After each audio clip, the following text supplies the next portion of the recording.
our Good faces. morning, everyone. How are you? Can you hear me clearly? Fantastic. All right, my name is Kudi Maradzika, and today we'll be discussing, or rather unveiling, the success of Spinners, a co-production study. Coming off of the success of Cannes series, the reviews of this show have been nothing but phenomenal. I got the chance to see it yesterday, and I can definitely attest to the rave reviews that it is receiving. On the panel today, I'm joined by, please kindly introduce yourself and your title as well. Ramadan Suleman, producer and co-founder of Natives at Large, the production company responsible in South Africa for Spinners. Fantastic. I'm Nicola van Niekerk. I'm the head of content for premium channels and for international co-productions, which is why Spinners falls into my portfolio. And I am Alix Lebrat. I'm the COO of TV series at Studiocanal, which is the distributing company of Spinners. And we are both a production and distribution entity of European and other content, and we distribute them around the world. Fantastic. Thank you for the introductions. Okay, so the first question that I have is, it's such a beautifully specific story. What attracted you both to it, and what made you want to be a part of it as Showmax and as Studiocanal? Do you want to start? Yes, yeah. I mean, I'll start by saying that when we received the concept, it is incredibly unique and authentic, which is something that we look for specifically. It also pushes the boundaries quite a bit, and that works very well for the Showmax platform.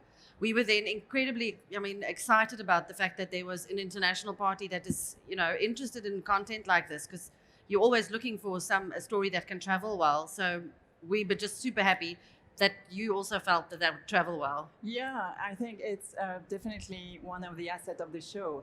And to us, when we received it, I think we were struck by two things. The first thing is that it's an action show with a spectacular twist, which is the spinning. And we felt that it would be amazing for the audience to get to see that on screen. And also it felt, as Nicola said, really authentic. And I think it has been produced with the local communities. I'm sure Abraham will say a word about that, which is very important for us too. But also it means the local for global need, because it's a local story and it has been produced here and everything. But I think that the characterization is great, so the viewers can relate emotionally with the actors. And that's something that's really important for the international appeal of the series. And Canal Plus Africa, also, who is the other broadcasting partner on this in French-speaking Africa, was looking for this kind of action show with something special, and Spinners falls right into that. Yeah. It's so interesting that you said that, because in watching it yesterday, I definitely felt that it is an action film with a lot of heart, and that's actually what connected. There's moments where you laughed, where you cried. It has everything. It's beautifully done. And then over to you, Ramadan, at what point did your production company get involved, and what was it like working with the two streamers? Well, for me, it started first with Joachim Londo. I have to commend him for the brave decisions that he made. Firstly, the concept was him and Ben Hoffman, the two friends, basically. But also their decision, which is the success, was that they said coming to South Africa using local writers, coming to South Africa, no French technicians to come and work in South Africa. Those for me were the bold decisions by Joachim. That is the beginning of the success. Amazing. So you speak of capitalizing on local talent, but I suppose maybe the one question that I do have is, how do you then ensure the quality? It's a very beautifully locally made show with international appeal, and it's quite a fine balance. How do you ensure that as a production company, but also how do you ensure that from an editorial perspective? I'll start with you. Well, again, the whole process of putting together the team, for me, it all started 9 months before the production, because I had to look for those technicians, the crews. It took me a long while to prepare them, phone them to say there is this project coming to South Africa. Are you guys interested? I need you guys. And then at the same time, we had to also prepare from our side the whole management aspect, because it's fine to do the creatives when the management aspects are not in place, because it all tends to failure. So for me, it is all this ensemble of elements that for me were able to bring this together. But at the same time, bringing all these technicians, the crews, and the actors together, there was nothing as beautiful hearing the crew says, this is ours. This is our story. And when you would go to these places, you were dealing with families. You said love, what you saw. I also see families loving themselves, loving their communities. It's just not about gangsters. It's about love and family. Beautiful. I completely agree. And that same question to you both. How do you then ensure that quality of storytelling that you have came through? What were some of the checks and balances that you put in place to ensure that? I think that, well, when I discussed this with the content team at Canal Africa, and they said something really important is that when they started working with Joachim on the writing, they were really ambitious in terms of writing. And I think that's also part of the creative process that leads to great production, is that you in writing have an amazing story, and the script you have, is really good. So you kind of know you have an amazing material to start with.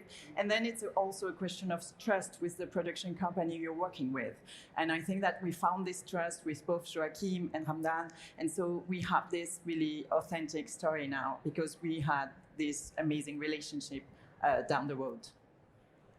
Yes, I mean, I think it's a magic mix, right? It's a balance. That's also where the local broadcaster is incredibly valuable. We also know the industry as well and could offer, Joachim and the team as much support as we could possibly do. And while it is, we had some of the best crew in South Africa on it. We're also the team who works across Cakenet, so we knew exactly who the best talent was, how to approach the communities with respect. So all of it worked. I think it's why it's such a wonderful project. It just all fell into place through an absolute process of authenticity and respect. And obviously this is a production that will do well. I believe it'll do very well on both Showmax and on your platform. I understand from a local perspective why it would do well, but from an international perspective, why do you also think it will resonate with an audience? Well, first thing first, really pragmatically, it's English speaking. And we have, I do hope that foreign language will have a great success around the world. But at the moment, it really makes a difference. Like, you have English-speaking content, it travels better than any other language content. So that's the first asset for the series.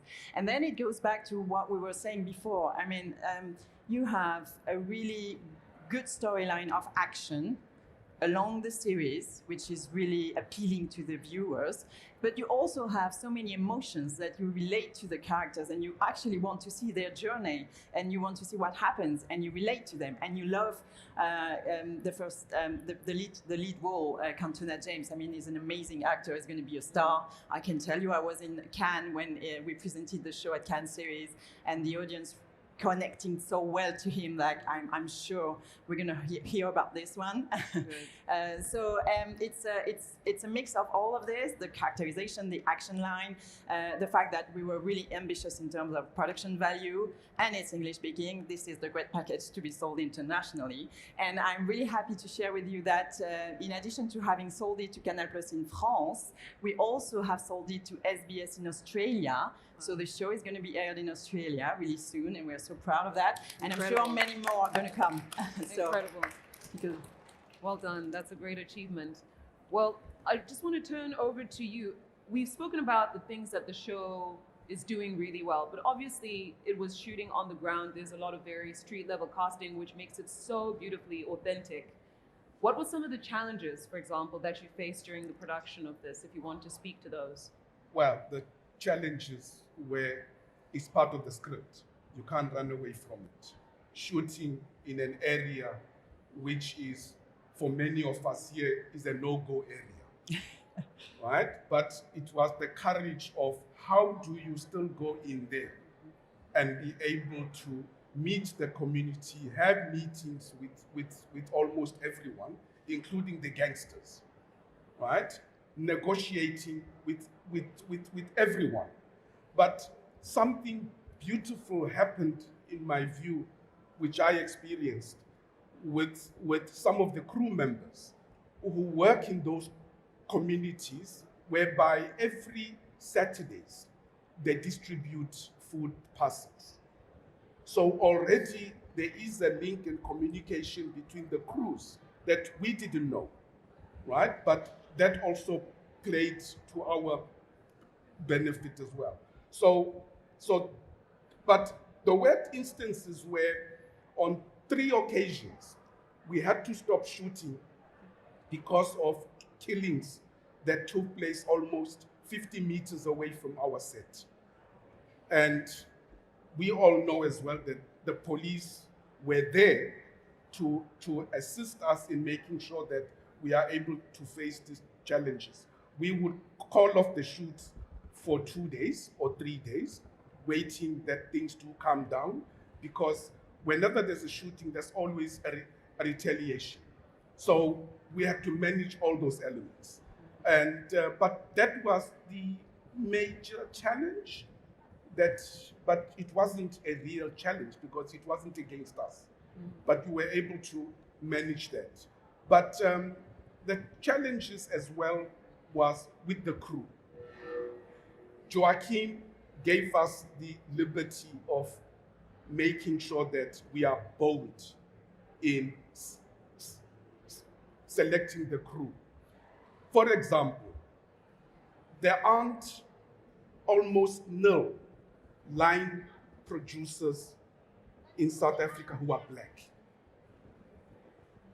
We insisted as natives at large to find them. Here you have a woman who has 7 years experience as a production manager, and yet she has all this experience, and we said, you are going to be the line producer with the help of Joachim. And the same thing applies with the key accountant. 5 years experience, knows it all, but never been given an opportunity of being a key accountant. And so for me, Spinners was all about giving opportunities. And it all started with Joachim by coming here and saying, this is the story we are going to do, and so forth and so forth. Okay, thank you very much for your response. I think just touching on what you just mentioned now is the aspect of the colored community in Cape Town, and I was really happy to see the representation. It was phenomenal. And I want to speak to you about that. How, apart from obviously working with street level casting, how do you also ensure the integration of that community within the value chain in terms of production and casting, all of those things? How many additional points? Can you speak to that at all? I'm not sure whether you are better placed to answer. Well, there was nothing for me. The courage of going in there and shooting in there made the people feel that someone cares. There are people out there who cares.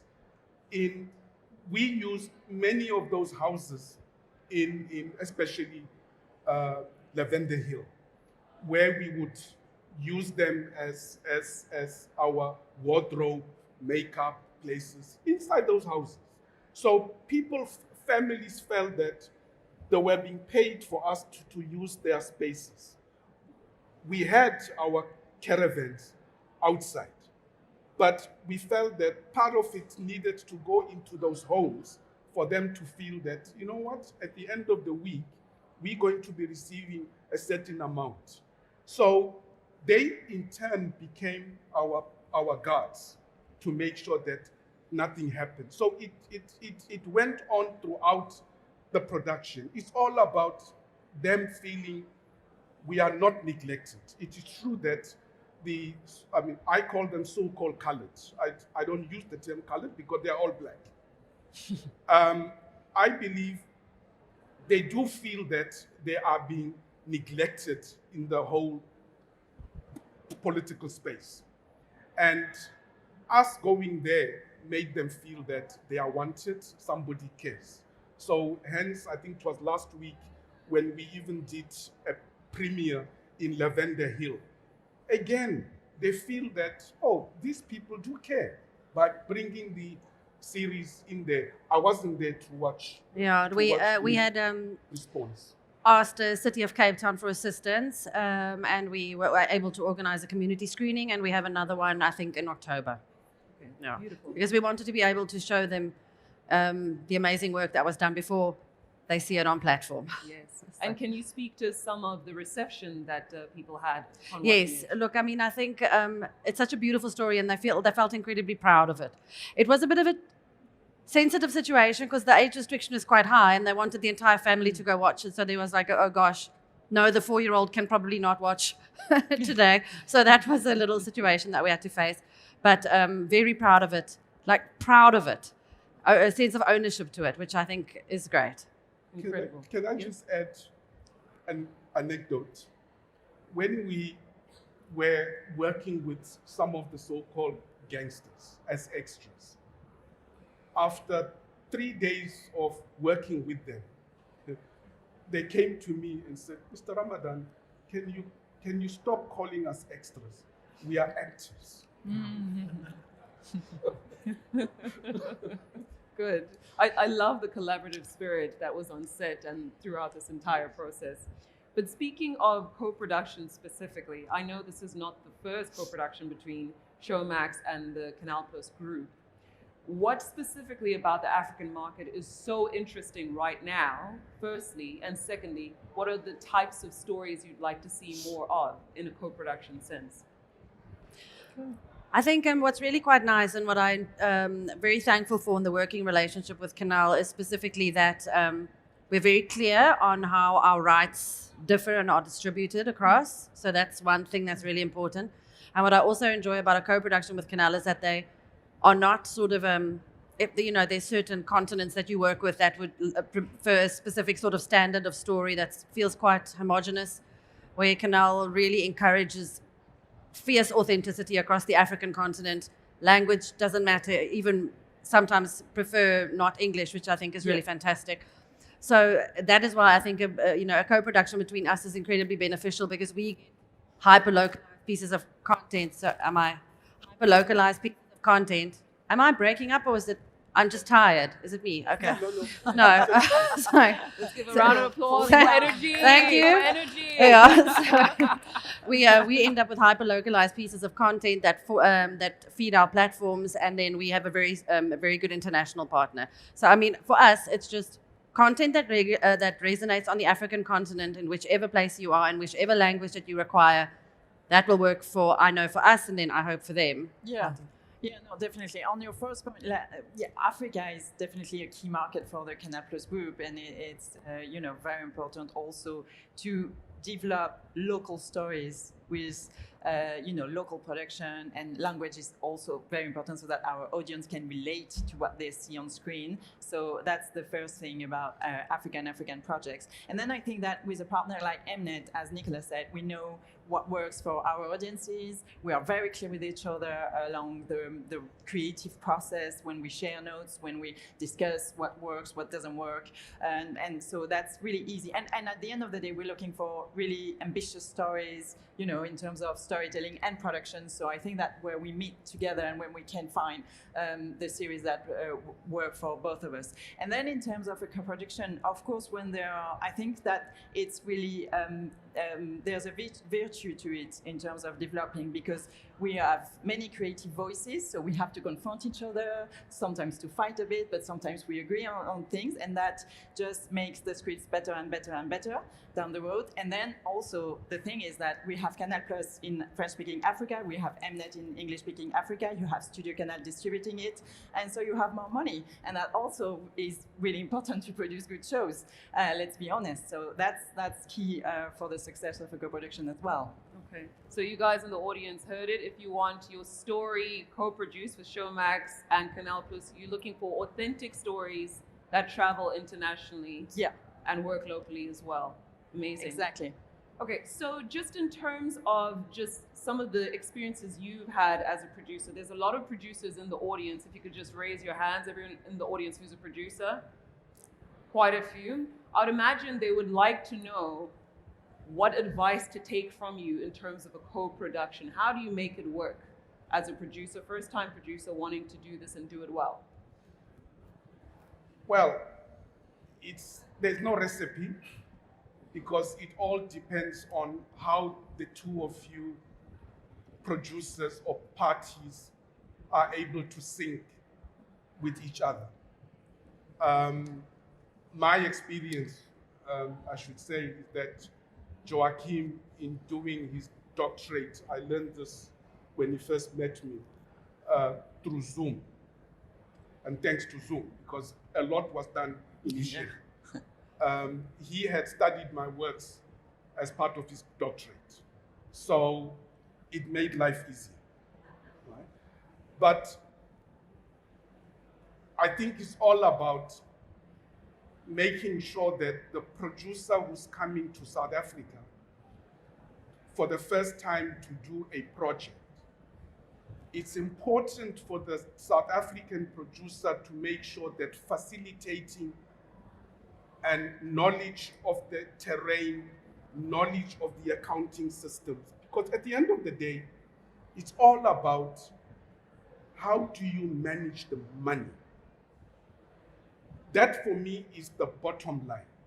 And I had to, based on our experience, reassure Joachim that we do have accounting, administrative, production management systems in place so that he is able to feel that if I am going to transfer 1 million to 2 million to natives at large, will that disappear?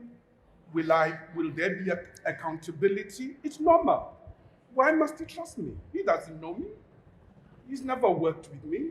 So here is a producer who's taken about 3-4 years developing a project. And you come to South Africa, and this could be anywhere. Come to South Africa, how do you put at ease by giving certain, guarantees as to how you work and what is required. We had a list of 35 points with Joachim to be able to say to him, point A, point B, point C, point 3.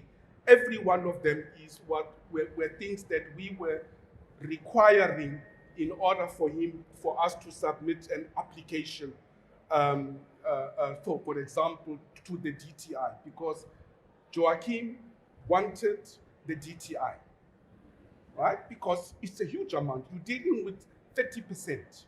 And for us was to make him feel comfortable that we can try to get more, even if it's 2% more. Because a funder would want to know, can we get more from the DTI so that you pay less, right?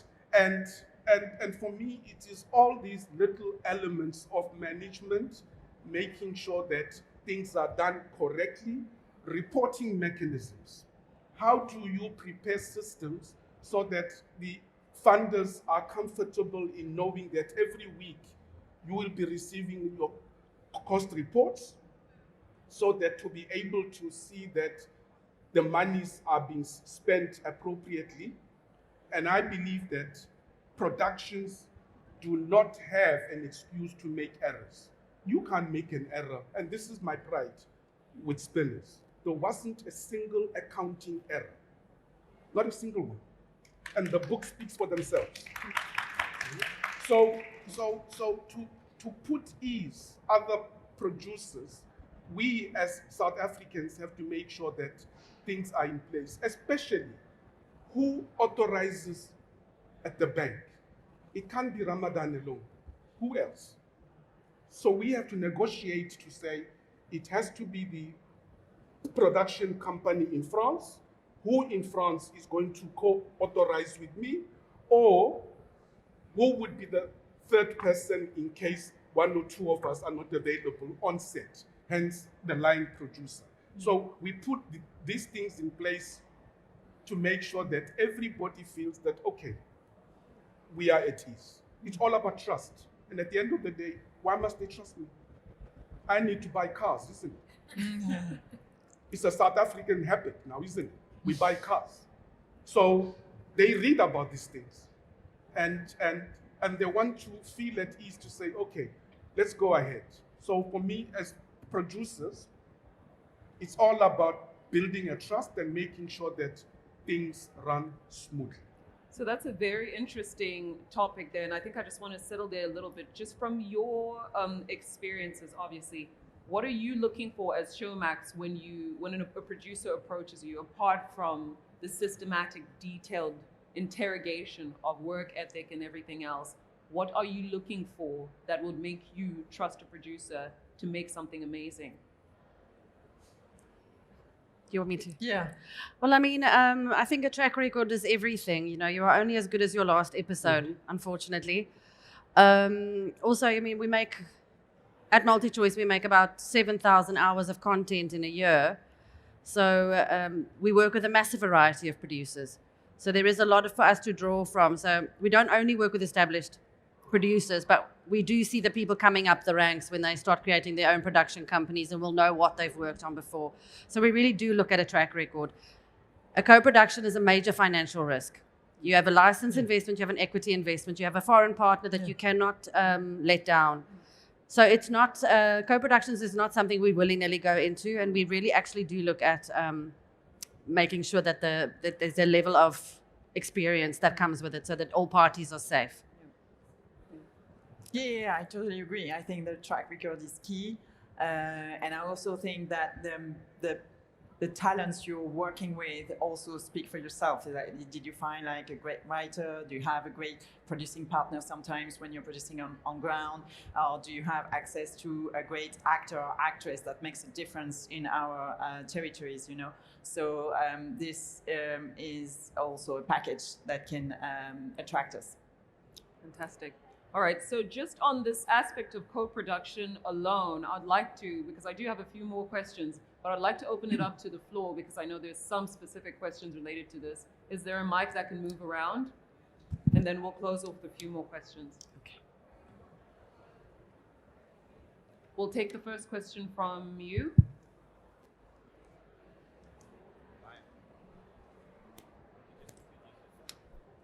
Sure. Good afternoon. The name is Andisa. I was hesitant when you were asking who are the producers in the room because I didn't know what you were going to do.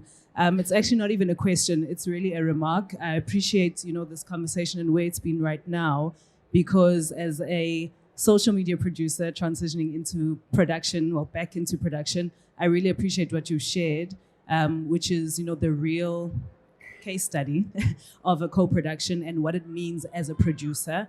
And even the comments that have been shared. So I don't have a question. It's just to appreciate this time and moment that you've given us. Okay, thank you. Thank Is you. there anyone else with a specific co-production question to ask? No? Okay, we'll move on. All right, so I do have a question in terms of the narrative for the film, particularly because it's such a strong world, so many strong characters. Would you like to do a second season, or is there a spin-off in question, because it's such a rich world? It's almost like a Game of Thrones world, right? You're in it once and you realize there's so many characters that you can start exploring. I kind of wish the same international success as Game of Thrones. Let's pray for that. Yeah. Hopefully, we're going to have coffee after this to specifically discuss our hopes for a season 2. But I mean, the themes are universal. The characters are strong. I believe there's a recipe for a season 2. Yeah. If we were to. Yeah. Fantastic. And then I'm personally curious to know what else Showmax has in the pipeline, what else Natives of Large has in the pipeline, and what you have in the pipeline. Maybe you can start with you. What else are you working on currently that you'd like to share with everyone? Well, there's a few projects. One of them is negotiations with imprint of Federation on a project with Natives at Large. We are early days in discussion. And of course, there are other projects that Natives at Large is developing with other producers. But yeah, you want to stay away from discussing too much. Okay, all NDA sealed. Yes, okay, of course. And then on your end? I mean, I'm in the very fortunate position that there is so much rolling out for Showmax in the next 12 months. I shouldn't even start because I also don't know which ones I can announce yet. Kevin's looking at me like, zip it, lock it, put it in your pocket. Sorry. Don't say anything. Yes, but in terms of Canal, I know that we are looking at some exciting West African co-productions. I think that we want to focus on and grow. And oh no, there's just too many. I can't say more. Okay. Very exciting. If you don't have Showmax, what are you waiting for? Yeah, I'm not going to be very different from that. Canal Plus in Africa is releasing 6 to 8 original series a year, so you will have plenty to watch, and we are trying to find some more co-production opportunities with our friends at Mnet, so Nice. more to come soon. Lovely. So I know you mentioned that co-productions are quite risky, but to close it off, I think I would like to leave it on a fairly positive note. What are the benefits of a co-production? You've mentioned the positioning internationally, locally, but also empowerment. But what else would you say are the benefits of a co-production? No, I think we've said it. I think that the creative work is more it's more difficult sometimes, but it makes it better at the end of the day. The production process is also, I think, better because we are trying to work with trusted partners and local communities, so that makes a difference. More money makes a difference. Making the show international is also really important so that it travels and we can maybe have a successful season 2 as well and have money to do it. So, it's and at the end of the day, on a positive note, when a co-production works well, it's also a human story working well, and that's really important because we have been working together. We have an amazing show. We are so proud of it. It's really emotional, and that's key in our jobs. Look, I think a co-production is the golden piece of content that every producer wants to do because it gives you ownership. Not only is your name out in the industry, your IMDb looks amazing, and there is an IP ownership and a profit share if you build your business model in a smart way that I think is incredibly beneficial for any producer. So it's something to shoot for anyway. Yeah. For me, it's the days of one broadcaster funding the whole project on their own. I just believe it's over because of the costs involved. So sharing of costs brings down the risk of that one single broadcaster. So being able to co-produce among themselves where you have 2 partners or 3 or 4, it brings down your costs.